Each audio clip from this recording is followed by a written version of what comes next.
Hi, my name is Rick Bloodworth. This is the Common Sense Christian Financial Channel. It is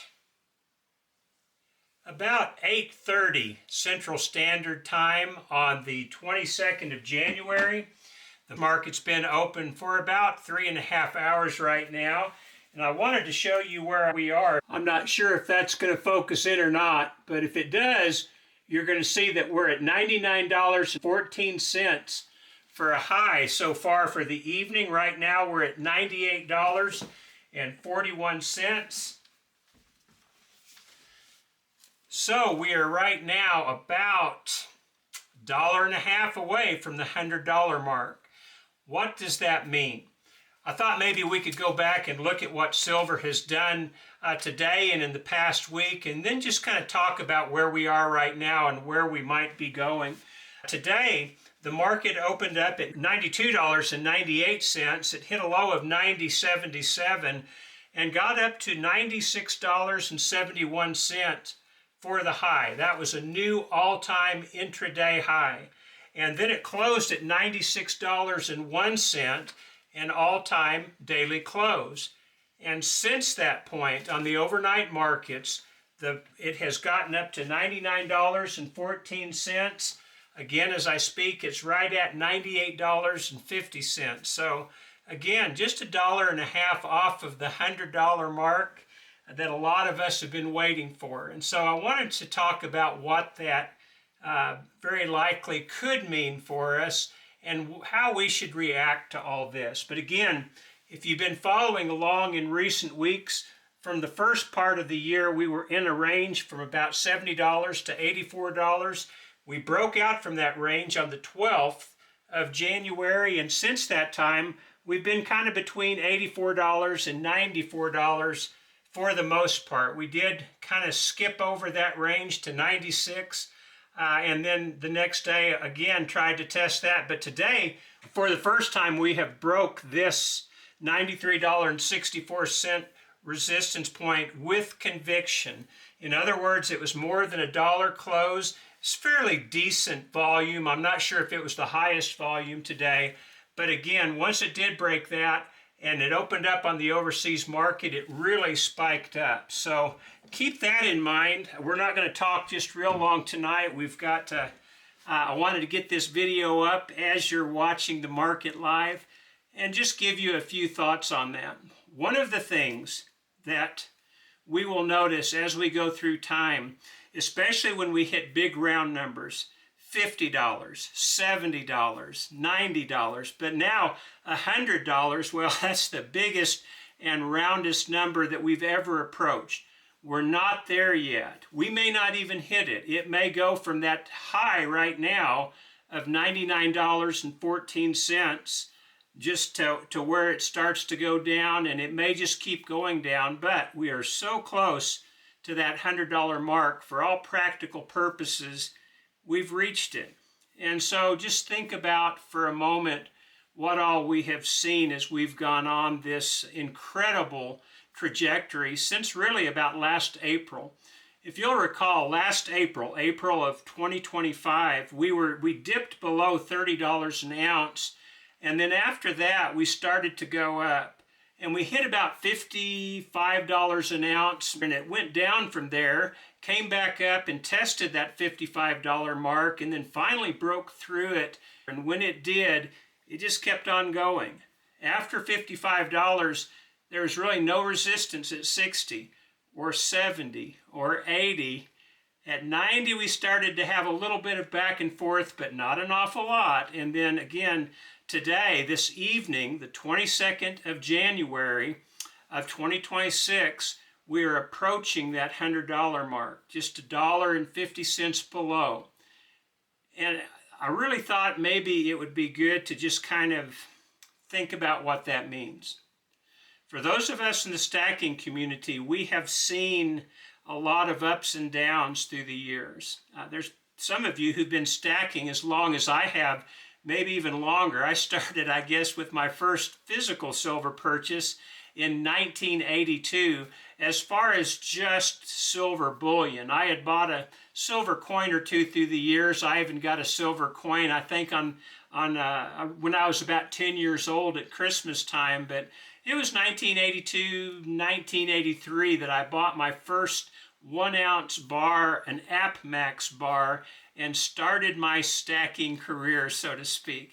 And really the reason I did that, in 1979, very often on the radio, it just, the news, at the top of the news, not only gave the stock market report, but it was also talking about the incredible rise that gold and silver were having. And they just advanced all the way through 1979 until January of 1980, gold hit nearly $850 an ounce. There was a gentleman that they used to call Mr. Gold, Jim Sinclair, who'd been predicting that. And when it got up to about $800 an ounce, Jim Sinclair sold his gold and went into some other things. Now, he obviously came back before too long, but he felt like that was going to be a temporary top, and he was correct, as it turned out to be. Silver got up to a little over $50 on an intraday basis. I think it closed somewhere in the $48, $49 range.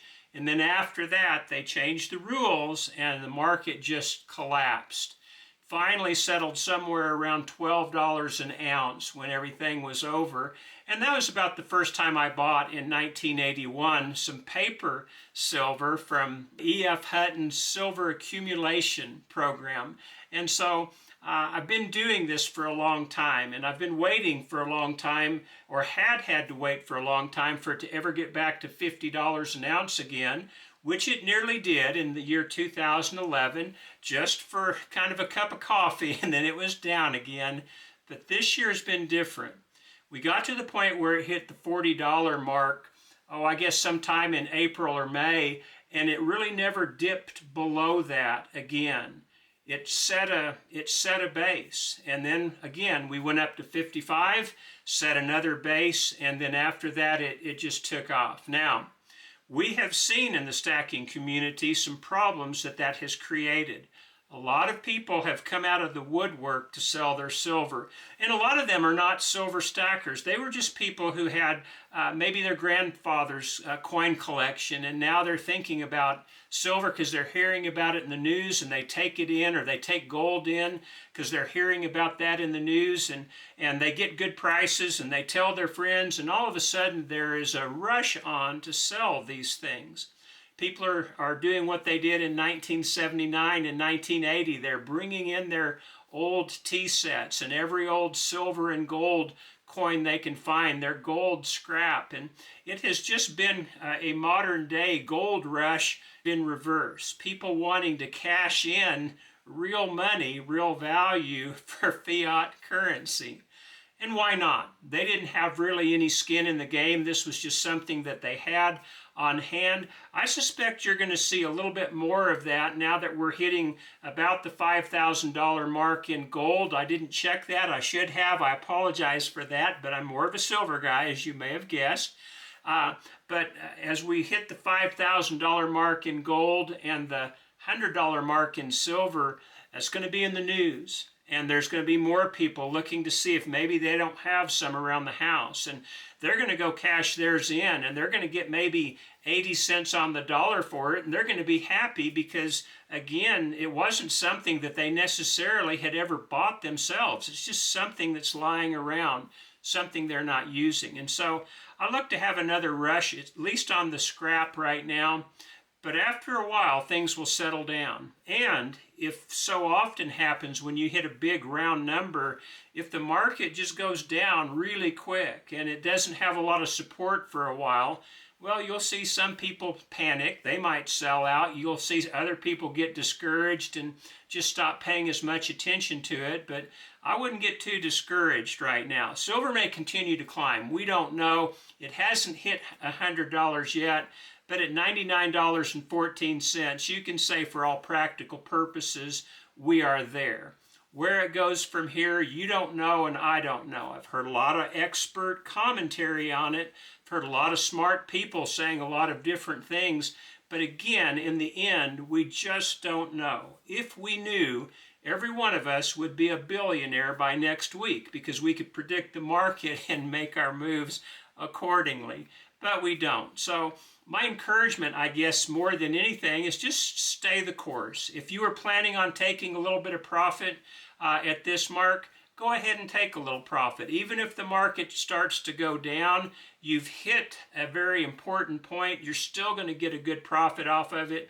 And if you're wanting to take a little profit and that was your plan, by all means do. If you have no plans to take a profit, if you're just stacking as an insurance policy or savings for the future, then I wouldn't interrupt that at all. I wouldn't buy any extra right now, but if I had a regular plan, a dollar cost averaging plan, a monthly budget, well, I'd just go ahead and keep on with that, even if the market continues to rise. But if it starts to fall and it continues to do that, by all means, stick with your plan if that's what you had intended to do in the first place. I guess my encouragement to you more than anything is don't get caught up in a mania. Don't get caught up in the excitement. It's okay to celebrate this. I would keep my perspective, though. We're just here for a short time. Someday we're going to meet our Maker, and it's not going to matter whether or not silver hit $100 an ounce or $1,000 an ounce. The only thing that will matter at that point is, are we saved? But until then, I think it is entirely appropriate for you to make rational decisions with all of your possessions that God's blessed you with. And if you've been blessed with getting involved in this particular market, just appreciate what you have. Go with your plan. If you decide to take a little profit, doesn't matter if everybody says you're stupid or not, go ahead and take a little profit and just kind of calmly watch and see where the market goes from here. I suspect that the fireworks are just beginning, and that's why I wanted to make a video at 8:30 Central Standard Time on the 22nd of January of 2026. We're nearly at $100. By the time you see this video, it may have already crossed that point, or it may have just collapsed and broken down. That's the exciting things about markets. You can't predict the future, nor can I, but just appreciate what you've got right now. Stay the course on your plan, whatever your plan is. Don't listen so much to all the hype, and just try and make the best rational decisions you can from this point forward. We are riding a bull market up right now. That's kind of scary at times, but also at the same time, we are seeing prices that have never been achieved before. We're at all-time record highs right now. Just don't panic. Appreciate what you have. Don't get mad if it goes down a little bit or if somebody suggests that it might. You just do what you were planning on doing. Make the best decision you can. I would encourage you to make prayerful decisions on this, and then just go forward into the future with a confident plan and without getting too carried away. $100 silver is nice. It is not your life. And so let's enjoy what we have. Let's try and use it as responsibly as we can, not get too caught up in the hype, but it is an exciting thing, and we have hit that point for all practical purposes, whether we actually hit that round number anytime soon or not. Well, that's the video for tonight. I thought I would get one up real quick and kind of document this day, and hopefully this will give you something to think about as well. But I appreciate your watching. Let me know what you think in the comments. Where do you think it's going to go from here? Is it going to hit 100? By the time you comment, it might have already. But where is it going to go from here? Is it going to have a correction and take a little bit of a pause? It's a long-needed pause, perhaps. Or is it just going to continue to skyrocket up with little, if any, restraints? Let me know what you think on that. Again, I appreciate your comments, appreciate your watching tonight, and I hope we'll see you next time.